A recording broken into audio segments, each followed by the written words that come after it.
Voici le Motorola Moto G15 et aujourd'hui, je vais vous montrer rapidement comment transférer des fichiers sur cet appareil.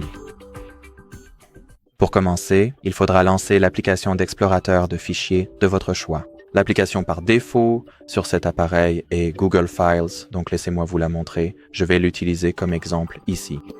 Maintenant, ouvrez le chemin où se trouvent les fichiers que vous souhaitez transférer ou le chemin depuis lequel vous souhaitez transférer vos fichiers. Le mien devrait être dans le stockage interne, puis DCIM, appareil photo. Ou en fait, je préférerais utiliser mes captures d'écran, alors essayons de les retrouver ici si elles ont été enregistrées au départ. Peut-être qu'ils sont dans les médias. Non, pas à ma connaissance. Bon, regardons plus loin. Où peuvent-ils être? Photos. Oui, les voici. Sélectionnez maintenant tous les fichiers que vous souhaitez transférer. Je vais simplement tous les sélectionner. Maintenant, appuyez sur les 3 petits points que vous trouverez en haut à droite de l'écran, puis sélectionnez l'option « Déplacer vers » ou « Copier vers ».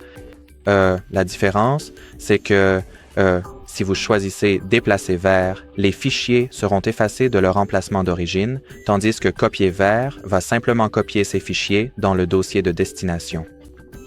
Donc, je vais choisir l'option « Déplacer vers », mais ce que vous faites dépend de vous.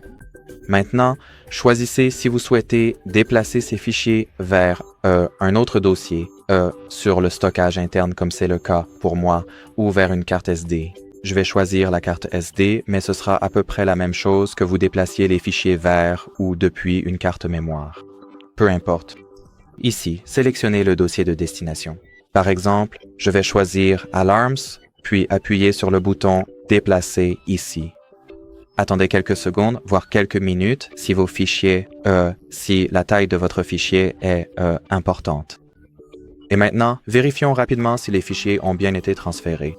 Donc d'abord, nous allons voir s'ils ont été effacés du dossier Pictures dans le stockage interne. Eh bien, effectivement, ils l'ont été, comme vous pouvez le voir.